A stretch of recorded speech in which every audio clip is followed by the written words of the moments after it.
Upon a star-filled evening sky, the title living in the dark fades in.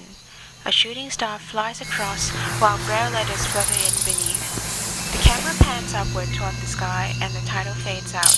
As the camera pans down, crowded grey buildings come into sight. The camera zooms into a particular apartment window, where a boy is leaning out and looking down on the street. My eyes would always hurt when I was a kid. Camera pans down to a busy street. It happens so often. We see a clinic. That going to the optometrist was a routine practice for me. Inside, a boy sits on a sofa. I can still remember sitting in the waiting room at the clinic. With his eyes closed. It was always hot and stuffy. And a fan blowing at him. I just hated it. An optometrist examines the boy's eye with a device. There was one time when the doctor said to Mum and Dad, he might go blind if the wound doesn't heal. Image fades into a boy with his left eye bandaged. I was too young to realise how serious the consequences were. Next to him stands a man and a woman. My parents were worried. A person stands alone. What if the wound doesn't heal? And uses his hands. What if he's going to be blind for the rest of his life? To feel what's in front of him. A pair of eyes grimaces in pain. Couldn't open my eyes because it hurt so much. An adult guides a boy down a corridor. I had to be dependent on someone else, just to do simple things, even to find the toilet. And lead him to a door. Camera circles around a boy and zooms into his eyes. When I looked at the world through my injured eyes, blurry images float about. It was completely distorted, with blurry faces, colours and shapes. A woman sits next to a boy lying down. Through the eyes of the boy, we see the woman dripping eye drops into his eyes as he blinks.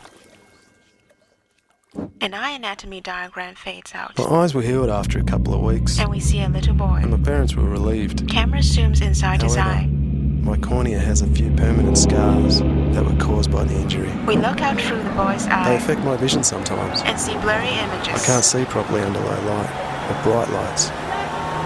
But I cherish my vision very much. A pair of hands is typing on a keyboard, and a middle-aged man sits with his eyes closed. My father is blind. He lost his eyesight after a childhood accident when he was playing with chopsticks. We see a pair of chopsticks resting on a bowl. His parents were so poor, they couldn't afford to take him to a proper doctor. We see a close-up of an eye. His eyesight slowly deteriorated. With each blink, it turns redder. I wish my father could see what I see.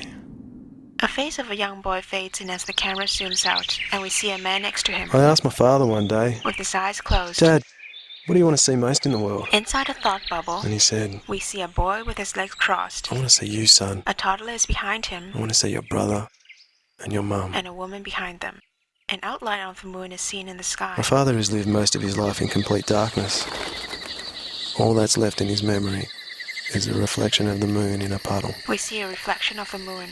He doesn't know colours. 4 people stand together. And has never seen his family's faces. 3 of them have blurred faces. All he can experience are our voices and his sense of touch. A hand moves his fingers over them, and we see a boy. I've once lived in the dark and I knew what it was like. An eye's anatomy drawing fades in behind him. One day, I'm going to invent a pair of bionic eyes so that my father can see the world that he's been living in for the last 50 years. And the family that's been with him for most of it. We see the 4 people standing together again. I'm sure he'll be surprised. All with visible faces now. I hope he's ready for it. A rainbow stretches out beneath their feet.